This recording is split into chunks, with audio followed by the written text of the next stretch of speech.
Salam, selamat siang untuk kita semua.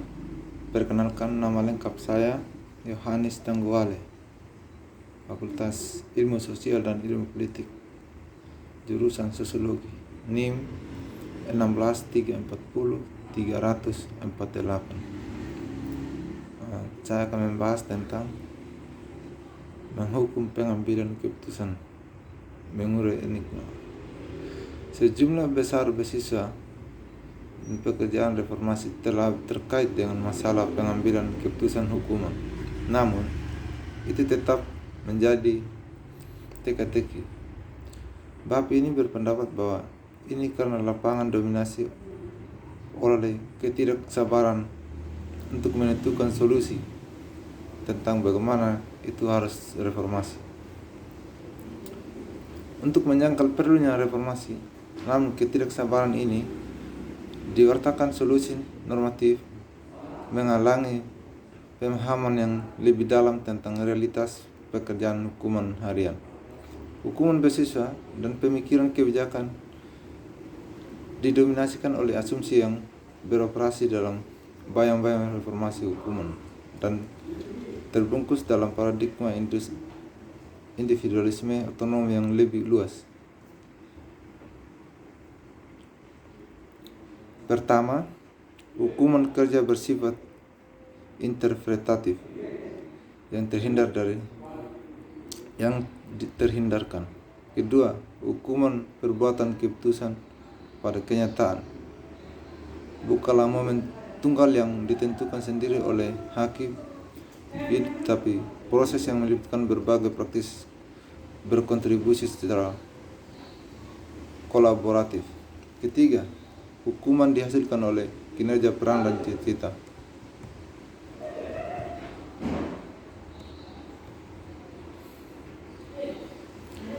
Mengapa memikirkan kembali riset hukuman dan kebijakan? Yang berikut, sebuah enigma yang abadi. Hukuman adalah sesuatu yang bisa dibicarakan oleh semua orang, mungkin yang paling banyak aktivitas yang terlihat secara publik. Dalam hukum, realitas sehari-hari, peradilan pidana praktik diarahkan pada hukuman. Bentuk pengambilan keputusan hukuman mempengaruhi arah praktik peradilan pidana dan akibatnya publik pengeluaran, misalnya dalam kepolisian menuntut penyediaan bantuan hukum, menghukum penjara, hukuman komunitas. Hukuman adalah sesuatu yang setiap orang bisa rasakan dan memang begitu dalam arti yang layak untuk dibicarakan, meskipun mereka mungkin langsung mengakui sumber pengetahuan mereka meragukan. Misalnya, hukuman memainkan peran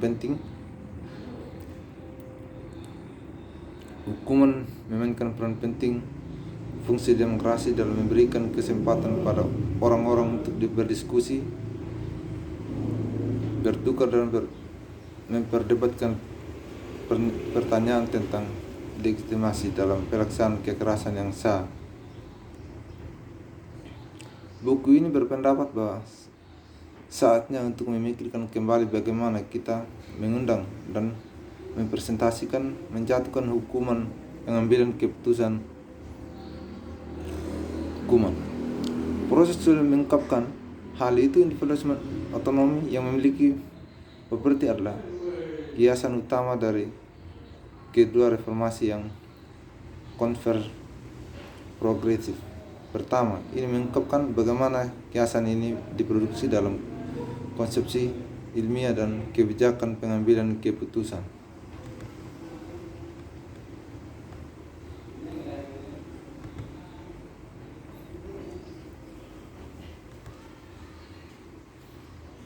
Yang berikut, menghukum pengambilan keputusan bukanlah ajaib, tapi alternatif. Beasiswa dan kebijakan hukuman berorientasi reformasi yang dominan pemikirannya adalah bahwa peradilan sentencer adalah penerima serangkaian individu stimulus yang maknanya terbukti dengan sendirinya. Di sisi lain, mereka ingin menangkap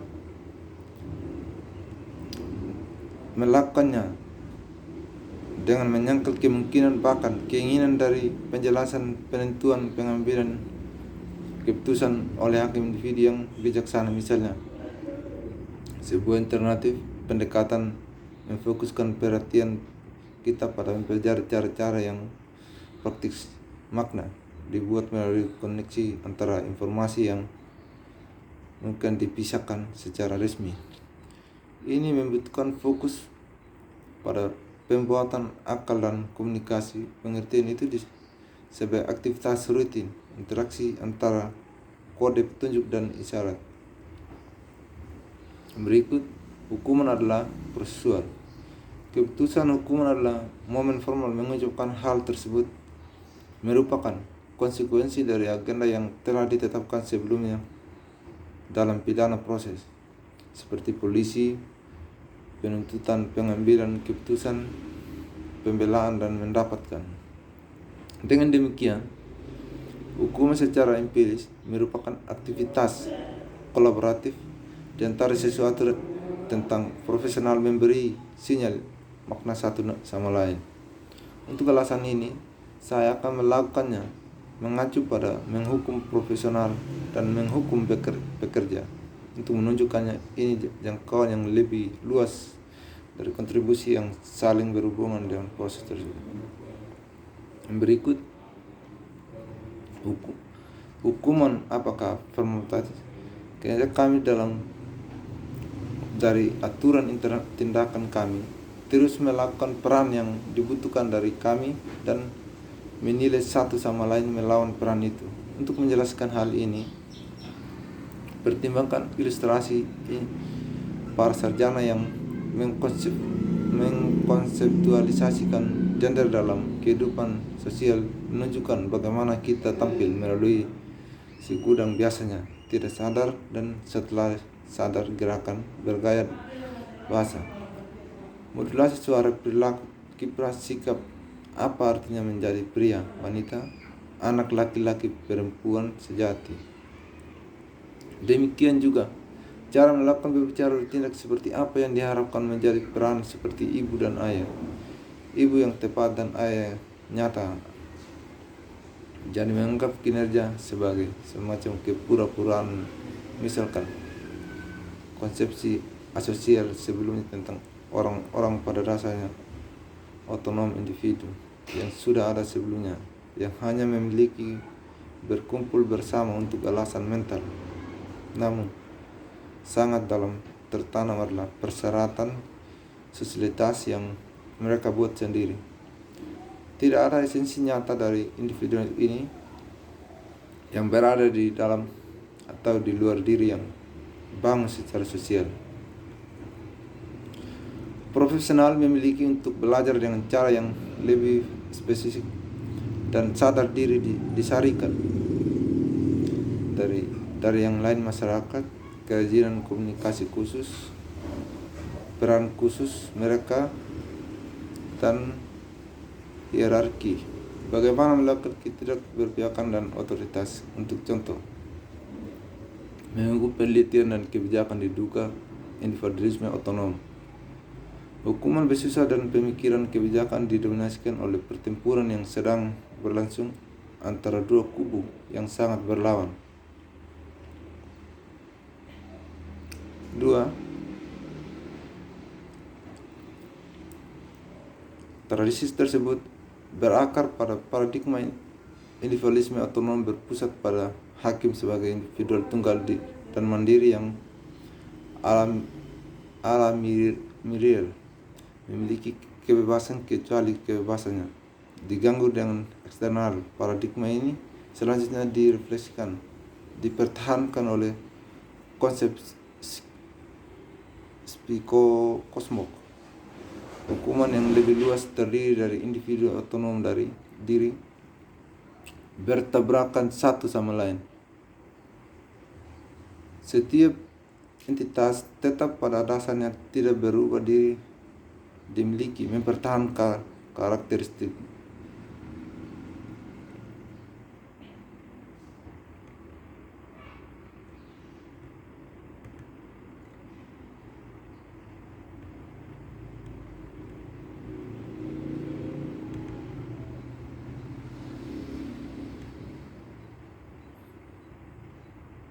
Yang berikut, individualisme otonom dan senteng kosmos.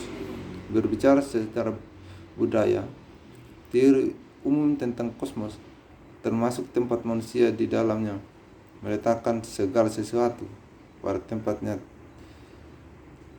Asumsi sosial dan politik kita bergantung pada budaya dan spesifik diyakini akan tertulis selamanya, baik tradisi legal, rasional, dan judicial definisi. Memiliki pengertian yang lebih luas pandang dunia, atau apa yang kita sebut kosmos, hukuman. Hukuman kosmos adalah seperangkat asumsi yang metafisik yang lebih besar tentang alam keberadaan, asal dan tujuan manusia, dan tempat kegiatan yang berbeda. Misalnya, hukuman dalam tatanan ini memproyeksikan ide-ide tentang ciri-ciri pengetahuan dan gagasan ontologis. Yang berikut, kebijaksanaan sebagai milik pribadi dan otonom program. Untuk